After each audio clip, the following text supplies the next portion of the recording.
اب کوئی اسٹریٹجی ہوگی 14 اگست کی پراپر والی کہ جی اب اس جگہ پہ نہیں جانا تو بند ہو جائیں گے، تو ادھر نہیں جانا، اڈیالہ نہیں جانا، پراپر احتجاج کرنا ہے، مطلب ایک اسٹریٹجی ہوگی؟ اچھا میں بتاتا ہوں، 5 کو ہم نکلے اور ٹھیک ریلیاں ہو گئیں، 5 کو آپ نے انٹیریئر منسٹر اسٹیٹ منسٹر کا طلال چودھری کا بیان سنے، آپ نکل کے بتائیں ہم دیکھ لیں گے، اور 26 نومبر سے طلال چودھری نے تو خان صاحب کو ہینڈسم بھی کہا ہے، اپریشیٹ بھی تو کریں نا۔ اچھا 26 نومبر کو آپ کہتے ہیں کہ جی اس سے بھی زیادہ کریں گے، اب کیا مانا ہے کہ 26 نومبر کو کچھ کیا ہے، ہم یہ اچھا ہو گیا کہ ریلیاں نکلیں اور پرامن طریقے سے چلی گئی۔ اب بھی میں پورا میسج دے رہا ہوں کہ ہم پرامن ہوں گے، اور اگر کسی کے ہاتھ میں پاکستان کا فلیگ ہو، کوئی عمران کی تصویر ہو، یا کوئی بندہ عمران خان کی شرٹ پہن لیتا ہے، تو اٹ مینس کہ وہ عمران خان سے عوام محبت کرتی، آپ اس محبت کو روکتے ہیں۔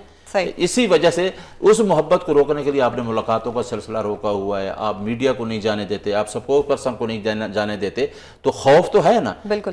اچھا سر، اب پارٹی میں ایک انتشار رہتا ہے فلانا اسٹیبلشمنٹ کا بندہ ہے تو فلانا اس کا بندہ ہے۔ اب کل مروت صاحب نے ہمارے شو میں کہا کہ علیمہ بی بی کو اسٹیبلشمنٹ کی سپورٹ حاصل ہے۔ ڈو یو تھنک کہ ایک بہن اپنے بھائی کے خلاف کچھ ایسا کر سکتی ہے، یا وہ کوئی پروجیکٹ ہے اسٹیبلشمنٹ کا؟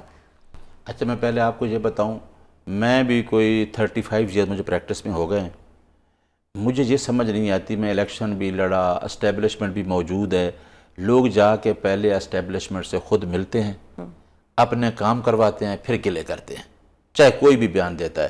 میں کہتا ہوں، میں بڑا بیان دے رہا ہوں آپ کے میڈیا میں، کہ اگر آدمی میرٹ پہ کام کرتا ہے اور وہ صدقے دل سے کرتا ہے اور اس کے ہاتھ صاف ہیں، وہ کرپشن سے دور ہے، سب سے زیادہ اس ملک میں اسٹیبلشمنٹ کو سوچنا چاہیے۔ میں عمران خان کو کہتا ہوں، اپنی پارٹی کے اندر بھی اور اپنی پارٹی کے باہر بھی فائنینشل کرپشن پہ کوئی کمپرومائز نہیں ہونا چاہیے، اور اسٹیبلشمنٹ کے ساتھ خراب بھی وہی ہوتا ہے جو ان کے ساتھ ملتا ہے اور پھر جا کے اسٹیبلشمنٹ کے خلاف باتیں کرتا ہے۔ جو بندہ میرٹ پہ کرتا ہے اس کو کوئی کچھ نہیں کہتا۔ حسان نیازی ابھی تک جیل میں ہے، لیکن علیمہ بی بی کے جو بیٹے ہیں جن پہ بار بار یہ سب کو ہی مسئلہ ہو رہا ہے کہ ان کے بیٹے کیوں نہیں اریسٹ ہو رہے، بھائی ٹھیک ہے نہیں ہو رہے، لیکن یہ ایک آ جاتا ہے مائنڈ میں کہ جی علیمہ بی بی تو اسٹیٹمنٹ بھی دے دیتی ہیں، اور علیمہ بی بی کی اس وقت چل بھی رہی ہے، وہ اریسٹ بھی نہیں ہو رہی، اچھی باتیں نہیں ہو رہی، ان کے بیٹے بھی نہیں ہو رہے، بٹ اب مروت صاحب کا یہ کہہ دینا تو یہ تو ایک بڑا ایک کلیئر انڈیکیشن ہے۔ دیکھیں میں ایک بات بتاؤں، شیر افضل مروت ہو یا جس طریقے سے وہ ٹویٹ کیا ہے، کیا نام ہے، فیاض الحسن چوہان نے، یہ نان سیریس لوگ ہیں۔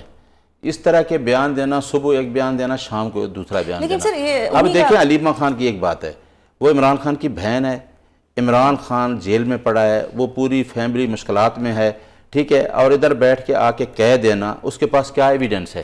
وہ روزانہ آتی ہے اور جتنے سخت بیان وہ دیتی ہے، وہ آپ نے میڈیا پہ دیکھا ہوگا، لیکن وہ اریسٹ نہیں ہوتی، اچھی بات ہے۔ نہیں، اریسٹ بھی ہوئی ہے، اریسٹ ہوئی ہے، جس طرح سے باقی لوگ ہوئے ہیں۔ آپ کو پتہ ہے ادھر سے ہوئی تھی جو 24 اکتوبر کو جیل میں بھی گئی، لیکن آپ وہ دیکھیں نا، وہ یہ کہتی ہے، اس کا بیٹا باہر ہے، مجھے نہیں پتا کہ اس کا 9 مئی میں اس کا نام ہے یا نہیں، مجھے نہیں پتا اس کا، لیکن وہ تو سارے ٹرائل چل رہے ہیں، کیسز اس کے خلاف کیس ہے یا نہیں، لیکن یہ سٹیٹمنٹ دے دینا بیٹھ کے، شیر افضل کی سٹیٹمنٹ کی، جی کل اس کی سٹیٹمنٹ کچھ اور ہوتی ہے، پہلے وہ علیمہ خان کے ساتھ تھا، جو تھوڑا تھا پارٹی سے نکال جو باہر کسی کے ساتھ سٹیٹمنٹ دیتا ہے، اور اسی وجہ سے میں اسے روکتا ہوں کہ اس طرح سٹیٹمنٹ دینا غلط ہے کسی کے بارے میں۔ اب میں بتاؤں، عمران خان کی پارٹی میں ایک احتساب ہو رہا ہے، اور بھی چاہے میں آپ کو مجھے اچھی بات، سوزان ایک اچھی بات بتا رہا ہوں، کوئی بندہ بھی نہیں رہے گا، اگر میں غلط ہوں نا، خود احتساب شروع ہو گیا۔ وہ کہتے ہیں نا ریاست اپنا حساب کرتی، پارٹی کے اندر بھی حساب ہے۔ بہت سارے لوگ جب خان باہر آئے گا تو دیکھنا کہ خان کا وہ مشن جو تھا وہ 8 فروری کو پورا ہو گیا، جو 96 سے چلا، وہ ٹکٹ کسی کو بھی دے گا وہ کامیاب۔ اچھا سر، ایک آخری سوال، کیونکہ بریک کی طرف مجھے جانا ہے، یہ سونے کے لوٹوں کی کیا بات ہے؟ کوئی لوٹے ملے تھے خان صاحب کو، سونے کے لوٹے؟ میرا خیال ہے اس کی ٹویٹ دیکھیں نا تو نیچے کمنٹس پڑھیں تو وہ، کیونکہ پاکستان کے لوگ جب باہر جو اوورسیز بیٹھے ہیں وہ بڑے ایجوکیٹڈ ہیں، وہ دیکھتے ہیں، اور یہ پارٹی کے اندر بھی تھا نا، تو اس کو خان سے ملنا، اگر ایک دن نہیں بھی ملا تو باہر اس طرح کی سٹیٹمنٹ دیتا۔ میں نے آپ کو کہا نان سیریس لوگ ہیں۔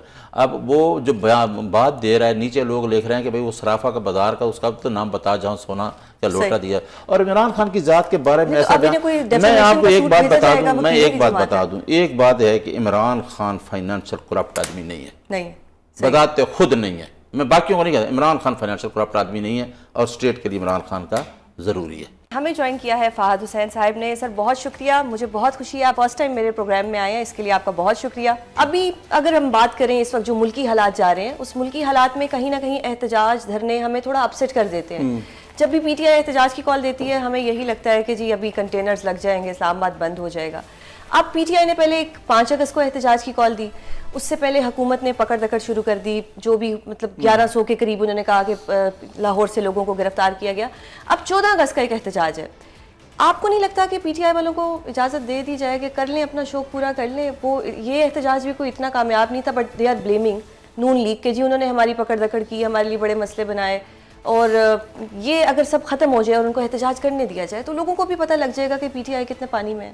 What do you say? دیکھیے آپ کی جو لاجک ہے اس سے تو میں آرگیو نہیں کر سکتا, کیونکہ لاجک تو وہ ٹھیک ہے, اصولاً ایسے ہی ہونا چاہیے, لیکن حقیقت کیا ہے؟ حقیقت یہ کہ ایسا نہیں ہوگا, نہیں ہوگا ایسا. اور میں اس لیے کہہ رہا ہوں کیونکہ دیکھیے گورنمنٹ نے ایک آپ ایک طریقے کی ایک پریسیڈنس بنا لیا ہے کہ ہم نے پاکستان تحریک انصاف کو کسی بھی طریقے سے سڑکوں پہ کسی بھی طریقے کا شو آف پاور کرنے کی اجازت نہیں دینی. اچھا, اب اس کے پیچھے ان کے پاس جو منطق ہے, جو لاجک ہے, جو اپنی دلیل وہ پیش کرتے ہیں وہ 26 نومبر والی کرتے ہیں کہ جب بھی آتے ہیں مار دھاڑ ہوتی ہے, ہاں, اور پرتشدد قسم کا احتجاج ہوتا ہے. لیکن اصل حقیقت یہ ہے کہ کیونکہ اب گورنمنٹ کے پاس اتنا ایڈوانٹیج آ گیا ہے ہر حوالے سے, یعنی اقتدار میں تو ہیں ہی ہیں, ان کی وہ جو اقتدار میں رہنے کی جو ان کے جو لیورز ہیں وہ مزید مضبوط ہو گئے ہیں. ایگزیکٹو پاور کا جو وہ مظاہرہ ہے وہ ہر وقت کرتے ہیں, پارلیمنٹ میں نمبرز ان کے اور زیادہ سٹرونگ ہو گئے ہیں. جو انٹرنیشنلی ایک خطرہ تھا یا خدشہ تھا یا ان کو ڈر تھا کہ جی ہمارے اوپر بڑا دباؤ آئے گا خصوصاً امریکہ سے, وہ بھی ختم ہو گیا. تو اب حکومت تو بڑی ریلیکسڈ ہے, لیکن اس ریلیکسڈ اسٹیٹ آف مائنڈ میں انہوں نے یہ فیصلہ کیا ہوا ہے کہ جی اب اگر ہم, کیونکہ ہمارے اوپر ہمارے پاس ایک اپر ہینڈ آ ہی گیا ہے, تو ہم نے پاکستان تحریک انصاف کو کوئی اسپیس نہیں دینی. تو حقیقتاً جو آپ بات کر رہی ہیں ایک جمہوری طور طریقہ تو وہی ہے, لیکن پاور پالیٹکس میں اس ٹائم گورنمنٹ کا یہ فیصلہ ہے کہ گرتی ہوئی دیواروں کو ایک دھکا اور دو. تو یہ تو گری ہوئی دیوار ہے. چلیں آپ کی بالکل ٹھیک ہے, کانسٹیٹیوشنل رائٹ بھی ہے احتجاج کرنا, اور پھر پی ٹی آئی کو ایک موقع مل جاتا ہے نا بلیم گیم کا. سر اب اگر پی ٹی آئی کے گھیرے تنگ کرنے کی بات کی جائے, نا اہلیاں, ای سی پی نے پہلے تو وہ جو ریزرو سیٹس کا فیصلہ آیا اس کو 1 سال تک سنا ہی نہیں, اس کی 2 وضاحتیں بھی آ گئیں, اردو میں بھی آئی, انگریزی میں بھی آئی, لیکن فوراً سے ڈیسیٹ کر دیا گیا سب کو. اب سوال میرا یہ ہے کہ اگر یہ جتنے بھی ڈیسیٹ ہیں ان کے ضمنی انتخابات ہوں گے, مین وائل جو یہ پی ٹی آئی کے ڈیسیٹ ہوئے ہیں, اگر یہ اعلیٰ عدلیہ سے اپنے حق میں کوئی فیصلہ لے آتے ہیں تو وہ جو بیچارے ان کی جگہ پہ آئیں گے, اور اگر یہ فیصلہ ان کے حق میں آ جاتے ہیں تو پھر ان کا کیا ہوگا؟ دیکھیے اگر آپ بالکل قانون کی جو لاجک ہے اس کے تحت چلیں تو پھر تو یہی ہوگا کہ اگر ان کو عدالت سے ریلیف ملتی ہے تو تب تک اگر الیکشن ہو چکے ہیں اور کوئی جیت چکا ہے تو ریورسل ہوگا. صحیح. لیکن آپ نے نوٹ کیا کہ الیکشن کمیشن کی طرف سے کتنی جلد بازی کی گئی ہے, انہوں نے تو ویٹ ہی نہیں کیا.